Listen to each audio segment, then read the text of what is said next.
Well, Shirley, what were some of the earliest memories that you can remember of your mom and dad? You were born in Harris, Yes. and what were some of the early memories that you had? Of course, I don't remember anything about here Okay. because I don't know.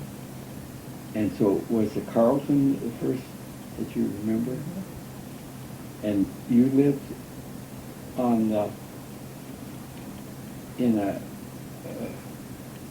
rented apartment, a rented house, and then you moved to Cromwell after a while? Yes, when I was 5. We moved to Grandma. And was at Cromwell, was that where Pike and the dog, he had a favorite dog there, didn't he? That followed him to school? Yeah. And he would,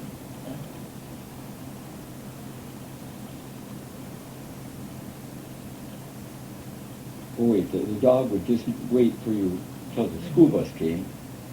And this one time, the school it was bus, real nice out, so we decided to walk home. It was about 2 miles. And so when the Longdale met us in our driveway, and when we didn't get off the bus, the dog worried about us, I guess, and followed the bus to the end of the route, and then started back and was hit by a car Oh. and killed. Oh. and then you lived there, and then you moved back to Carlton? Yes, How old were you when you came back to Carlton? 6. So, wow, that's a lot of moves in that first 6 years. And, Harris, Carlton, Cromwell, and Carlton. And your grandmother lived with you for a while, didn't she? that's my grandfather died. She lived That was your mother's with mother? Mm-hmm. Lizzie. Yeah. And thankfully, on the tape, we got Grandma talking a little bit about her mother Oh. on the tape. Now, on the tape, Shirley was trying to get her to talk about when Mom was dating, and Grandma didn't want to talk about that at all. She wanted to say what a sweet, loving mother she was, and Shirley would come and say, "Well, tell us the stories, Grandma." And can you tell about when you were dating? No, this wasn't Dad. It was another boy. And Grandma loved it when he would come over for a date, and she would have what came out? Oh, Camille. Uh-huh. So that was your mother's mother that would love to play dominoes with your date, Mm-hmm. and while you did your homework, shorthand. Yeah. Oh, I forgot that was shorthand. Another thinker. And was that Vernon children or different? Bob Wayne. Bob Lane. And then Cheryl and I had just seen each other in church, but we really hadn't ever said more than hi to each other. I guess until, that Christmas that you were a Sunday school teacher, and you offered me one of those little boxes of candy with a little string on it. And I said, "Oh, I'm too full of candy. I'd like it in a month." And I forgot about it. And at the university, a package came, and lo and behold, a month later, here was that box of candy. And so we started to write a little bit. But then, what else happened?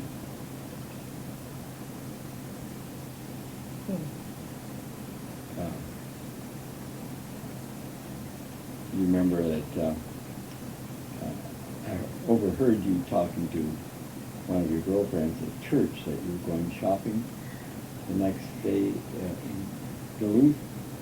And since Mother had already asked me if I'd drive her up to Duluth, I said, Shirley, if you'd like, you can ride with us instead of taking the bus.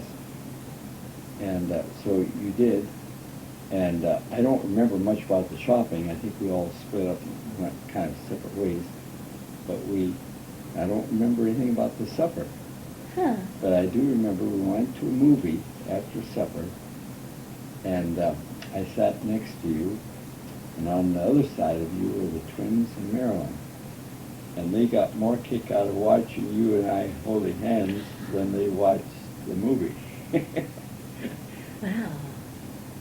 And first, one twin would lean forward so she could see us, and she'd watch for a minute, and then she'd lean back. Then another twin would lean forward and watch us for a minute, and then Marilyn. And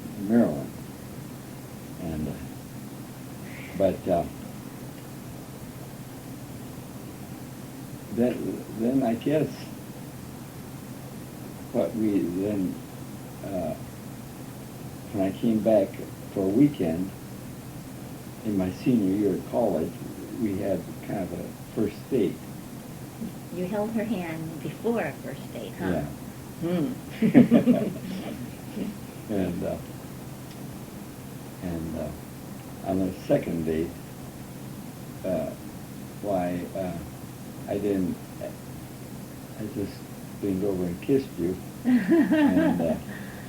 and I still remember that the kiss was so delightful, but what I really remember was that Shirley's arm was pulling me to her, and I felt her hand on my back, and that was the best part.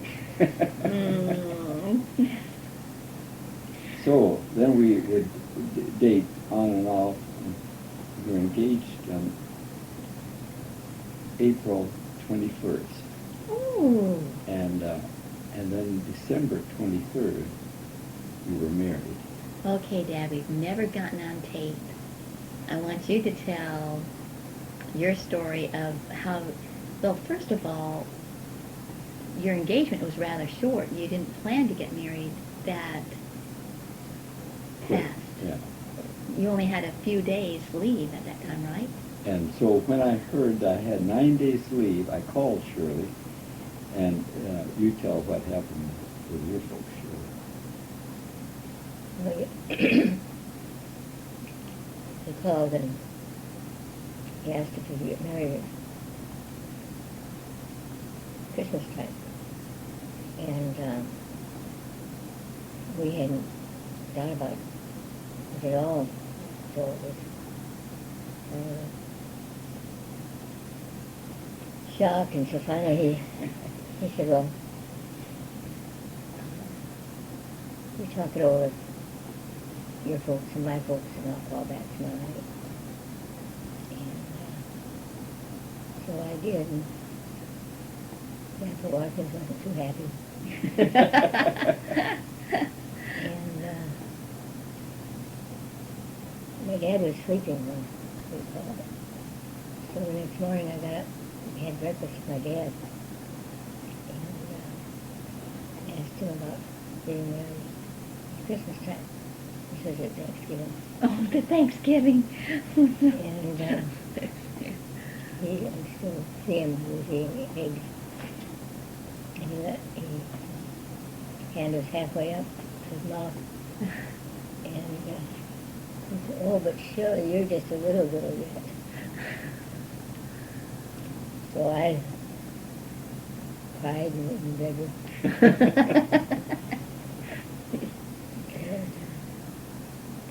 But he said that'd be fine. Now you mentioned at Christmas time that that Grandpa Watkins drove y'all up to the city to look at dresses. You know, we went to Duluth. Okay. You and your mother? Your dad I think you did, didn't you? Yeah, yeah, I didn't realize that. yeah. Mhm. To get a wedding dress. Yeah, he, tried to talk with me out of Y'all were determined. And, Mother had told me before we went that,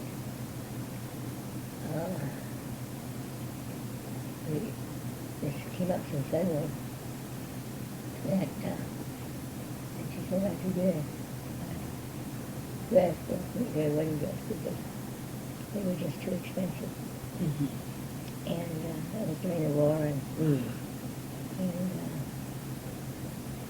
anyway, we got up to Oryx, which is one of the nicer stores and foods, and Mother said, well, I think you should try on wedding dresses anyway, because Who said that? my mother, Uh-huh. because this will be the only time you'll Mm. have to do it. And so I tried on several, found one I really liked, and Mother said we had it. Oh, do you still have your wedding dress? Yes. Oh, that's right. We have a tape of you wearing that. The first year we had the camcorder, so that was about 8 years ago. And Dad, you got married in your uniform, and we had a movie at Christmas time, and y'all could still wear those clothes. Cannot believe it. Now, Dad, that was at Thanksgiving, y'all decided to get married. And then, will you tell your story about getting back to Carlton?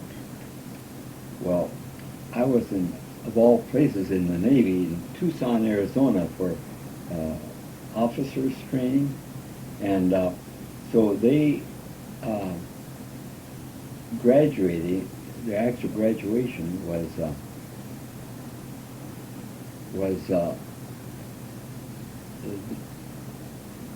the day before the wedding, and I tried to get out of graduating by saying I'd like to get married, but the company commander wouldn't allow that.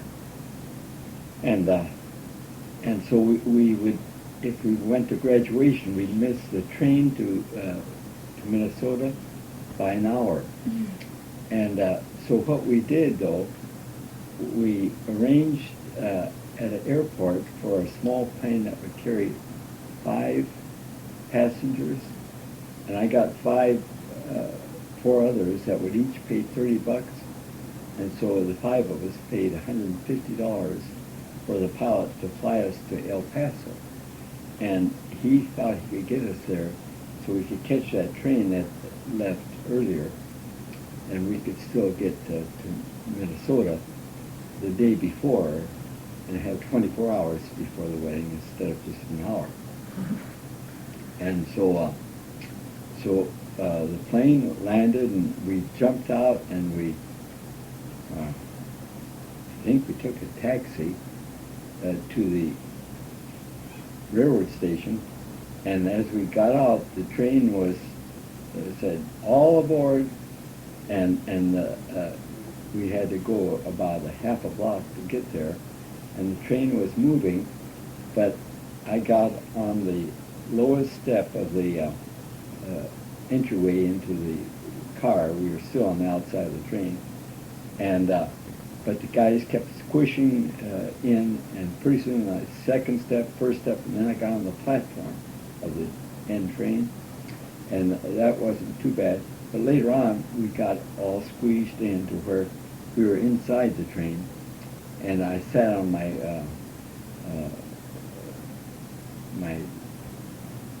duffel bag, and finally, about 11 o'clock that night, I was so tired, no place to rest, and the women's bathroom was not used; it was all men. So I sat on the toilet in the women's bathroom, and a couple of times during the night, a lady would not wake me up and say, "Could I step out for a minute?" But anyway, we got to Carlton and had a whole day before the wedding. And did we have practice? We must have had practice. Yeah, we had. Yeah, so I got there for the practice evening. Now, did you go and throw a rock at Mom's window when you got in? Well, that was Another? earlier.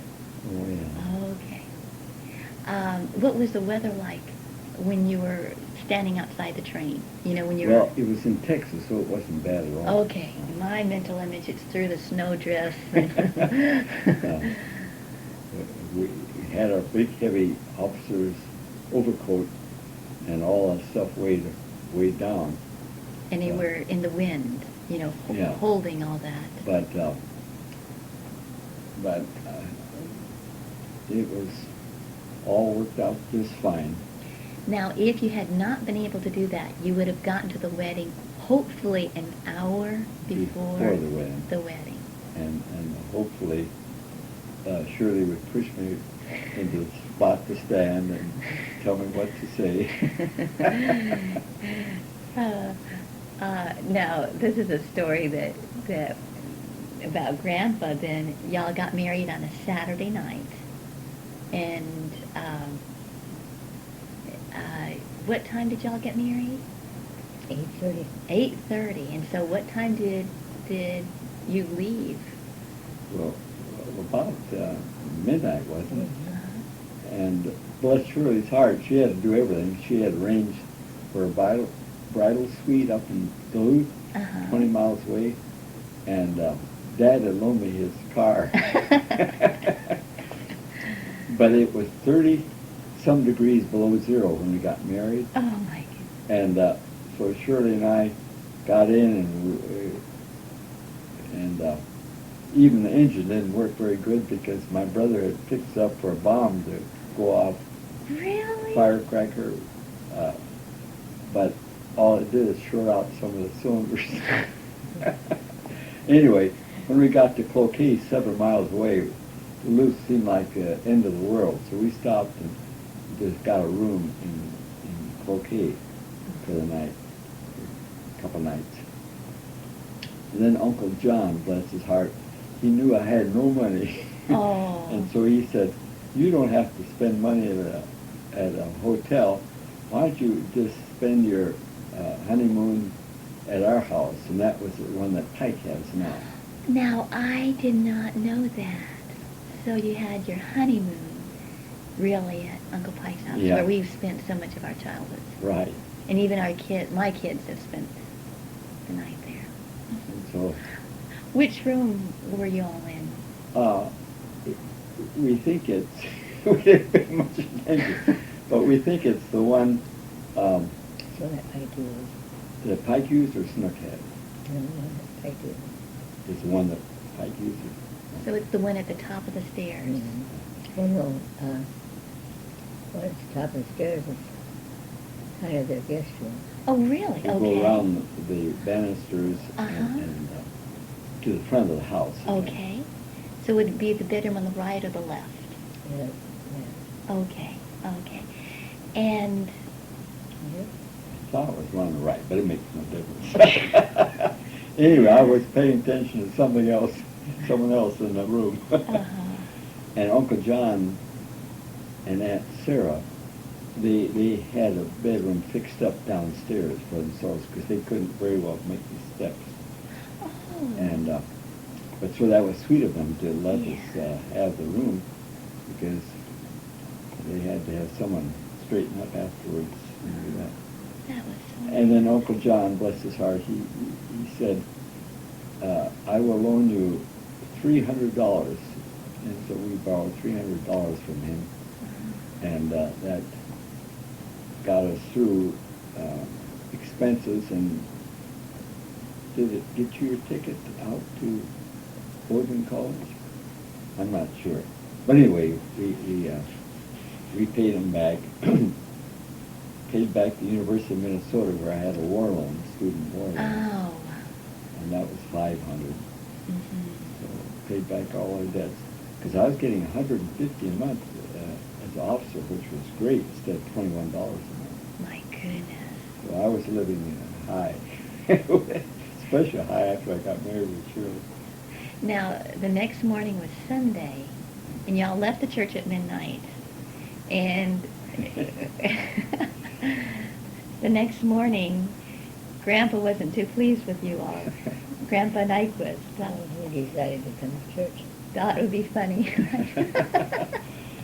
We knew that we were only going to be in Carlton for the 7 days, Yeah. and if we were going to see anyone, probably that was the best time to see them. Mhm. But Grandpa Nyquist felt that was inappropriate.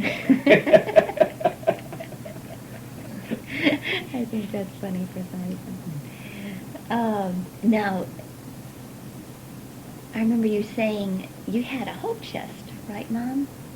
Or you had made things for when you got married.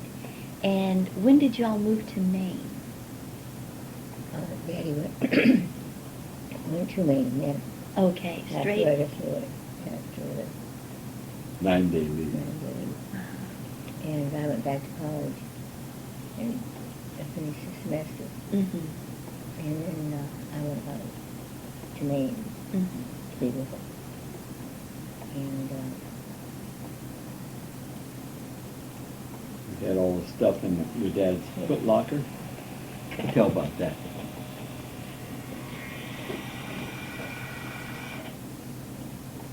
I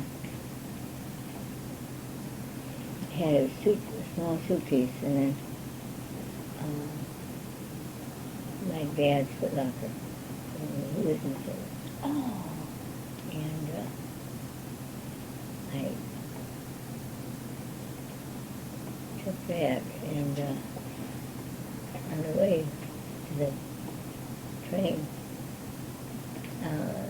my mother asked me how much I'd insured the truck for, and I said, was it $50? 150. No, it was $150, my best money. Oh. And she said, well, surely it was worth a lot more than that. Yeah. And she should lose it. And of course I lost it. And it was, okay, so really the train, people lost it, right? Yes. Mm-hmm. And what was so bad, I didn't realize that she had wedding pictures and Oh. and I didn't realize that. her clothes, good clothes in it. In the little suitcase, you just had enough to get out to Brunswick, Maine. And so that really set her back. And then also things that she had made for someday when she got married. Yeah. Like, what were some of the things you'd made? Gee, I can't remember now. Was it pillowcases? Yeah. I didn't have too much. That makes me feel better. Just, I'd love to have things that you had made when you were planning someday. I'm glad you didn't do too much. That were lost. Now, how did y'all like Maine?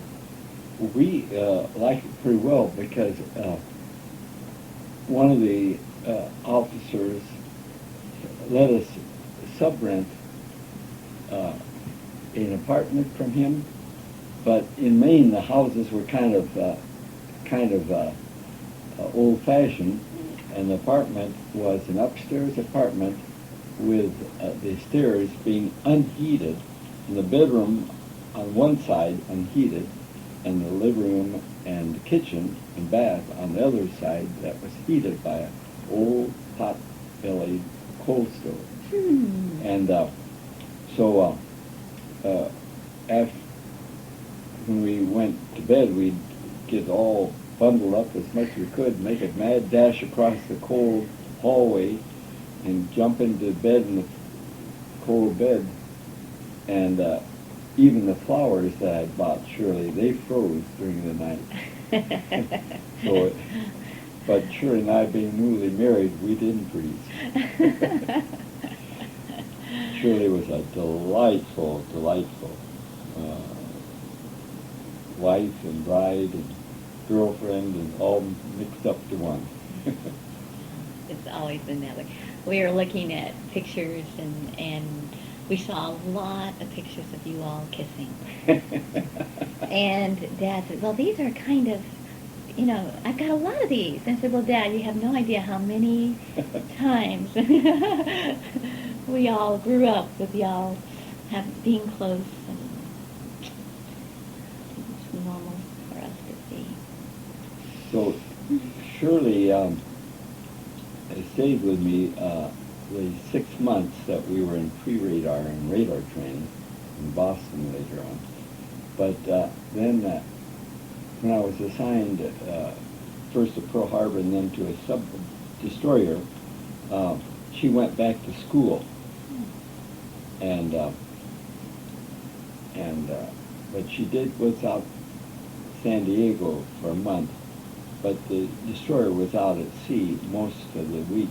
Just for weekends would come in. So it was kind of rough for her. So she went back. Yeah. So when you got out of the Navy, then what did y'all do? Well, I was going to go down to the university and look through their placement service. And my dad said, why don't you just step over to Cloquet and see if they have an opening? I thought, well, there's no chance of that. But I did.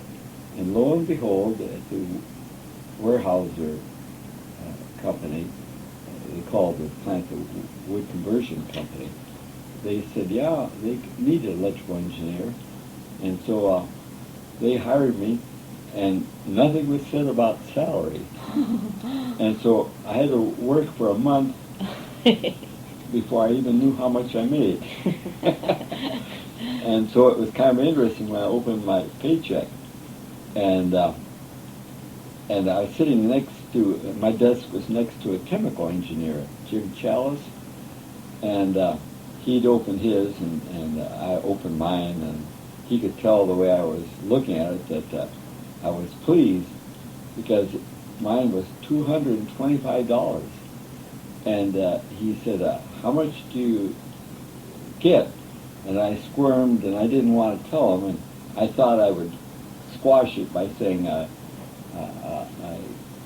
don't want to tell you unless you tell me what you make. And he said, I make 200. And so I, even worse, hated to tell him I make 225. And that spoiled a good friendship. Oh, really? It did? And so I could see why people wanted you to keep your paycheck confidential. Huh. That's a good one. Oh, Yeah. it's like 10 till. And Okay, stop this. now it's 5. The first memories I have of my childhood was in North Carolina, where my dad had accepted a job with the Presbyterian Church to be the overseer of an orphanage for boys. He had 50 boys and was to watch over them as the superintendent of the orphanage, but also as a teacher was to train them to agriculture. And that was his delight, was in agriculture, as well as the third job was to raise the food for the boys. And so I remember riding on the fender of the Fordson tractor as he was disking, and in a nice soft black soil where the field was. Why, it was a smooth ride until he suddenly went over a rock or something, and I wasn't grabbing on very tight, thinking that it was a smooth ride, and I fell off, and the disc went over my leg. And I remember him stopping and carefully picking me out from under the disc and carrying me in his arms back to the house. And I remember how good it felt just to relax and have him carry me. And and the ground was so soft that the disc really didn't do much more than cut the skin as the blades barely touched me, actually. But anyway, when we were 6, we moved back to St. Paul, and Mother was expecting twins, and for some reason she thought that she would die, and she wanted to die in Minnesota, where both her brothers were doctors. But she had the twins, and they're doing fine, and Mother did fine until 95. Her brothers outlived her. Uncle Harold lived to be 102. But St. Paul was our home until we were about 13. And then we moved to Minneapolis, and then the Depression finally caught up with Dad. And in 1937, maybe 38, he said, let's move to the farm in Carlton, because that's there's no rent on that. I already own that. And so we moved to the farm, and that's, of course, where I saw Shirley in the choir at church. And we did, actually we enjoyed those 2 years I had, and the rest of the family lived there longer. But I had my junior and senior years in Carlton, and I enjoyed the farm with the animals and with the machinery and with the growing things and with the lake, and it was just great. But then I graduated and went to the University of Minnesota in engineering, electrical engineering, and that's been a wonderful experience. God's been so good, and after Shirley and I were married, we enjoyed even some of the experiences in the Navy were really, as we look back, were quite enjoyable. The trip over to Hawaii was on an aircraft carrier, and I enjoyed that. The stay in Hawaii for more radar training was good. And then the assignment to the USS O'Brien, a destroyer, DD-725, was a very interesting and good time. Actually, by that time, the war was over, and the destroyer would be assigned to follow an aircraft carrier to pick up pilots if they, when they did crash into the ocean, we'd pick them up and bring them aboard the destroyer. But so I have good memories. It was kind of tragic, though. My older brother, Harold, was 3 years older, and so he got into the war at the very beginning, went through as a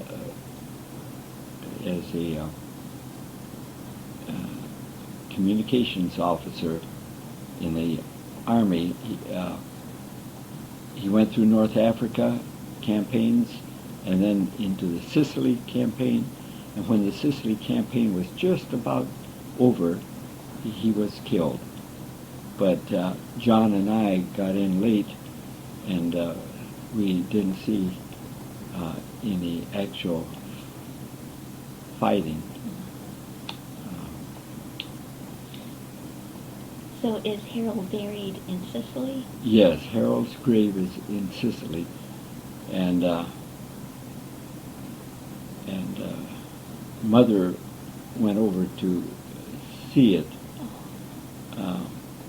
but Dad and the rest of us haven't. Was that when she went to Norway one time? No, that was later that she went to Norway. So she went to Sicily Ah. for that one reason.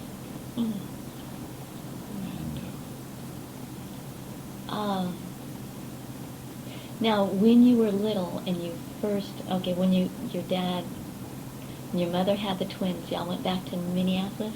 St. Paul first. Uh-huh. Okay, and what did your dad do in St. Paul? Dad had a job at the University of Minnesota on the agriculture campus, and he was one of the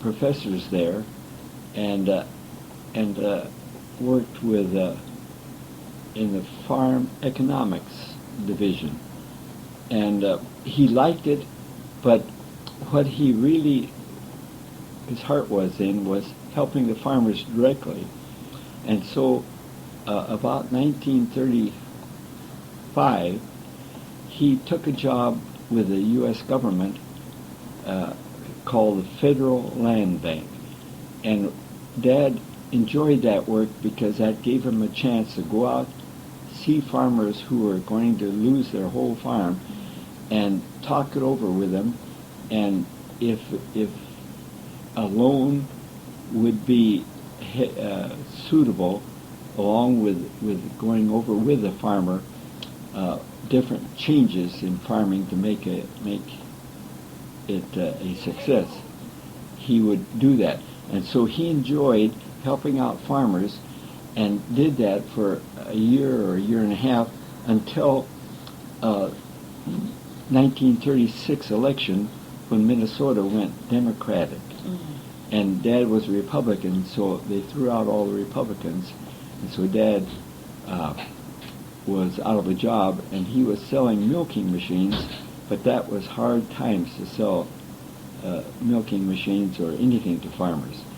And so it wasn't really until the war started that Dad was able to get a good job in the steel mill, and then as teaching in the high school agriculture, and that's worked out very well until he retired.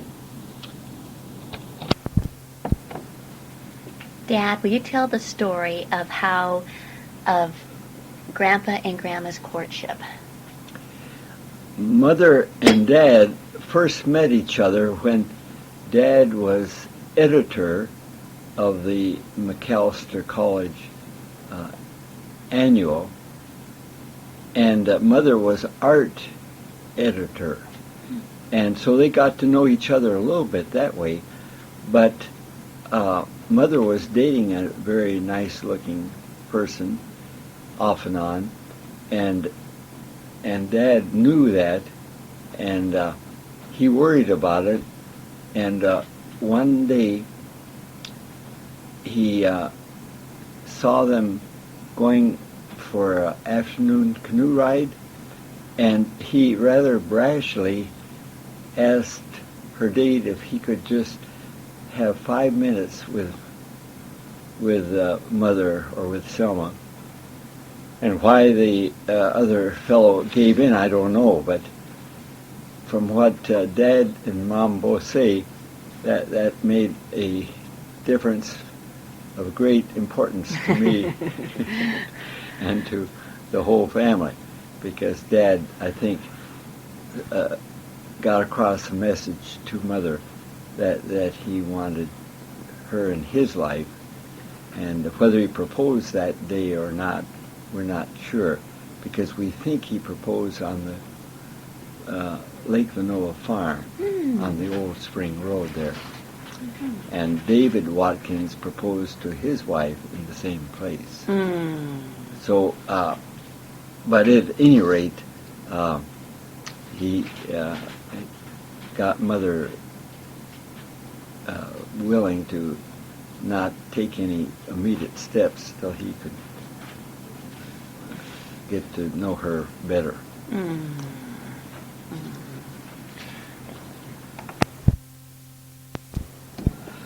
Marilee, do you remember the story of Annie having to choose from two people also? The way I remember Grandma's story, and I've been talking to Mom about it also, is that we think two young men came up to Grandma's house at the same time. The first young man had a beautiful car, which he was very proud of. And he really thought he was going to impress Grandma with this. And behind him came Grandpa in his horse and buggy. And neither man got out before Grandma came outside to see them both. And both of them were hoping that she would get into the car with him. And Grandpa felt that he was going to lose. I mean, here he was with an old horse and buggy, and this other guy had a car, and what girl wouldn't want to take a car ride? And Grandma looked at them both, and she walked around the nice car, and then walked over to the horse and buggy, and got in the horse and buggy with Grandpa. Wasn't that nice? I bet Ed felt like he was king of the hill. Marilee, what do you remember about why the grandparents came over from Norway and Sweden? Well, Mom, and what I remember from what Grandma Nyquist said was that Lars Nyquist, was that her father? Or was it her grandfather? Oh, yeah, her father-in-law. So that'd be Grandma Nyquist's father-in-law, Ed Nyquist's father, came over as a young man and established a farm. And this seems to be a great way of doing it. He would pay the travel expenses for people from his hometown in Sweden to come over to the United States, and they would live at the farm. And as they adjusted to the language and worked on the farm to pay off the travel expenses, they would stay with him for a few years, and then they would eventually move off on their own, and then he would invite other Swedes from his hometown to come and stay with him a few years. And that sounds like a good way to have, the Swedish people seem to have wanted to immigrate to the United States at that time, and a lot of them wanted to come to Minnesota, and it was a strong Swedish settlement there. I think that does make a good way of getting to America. Mm-hmm.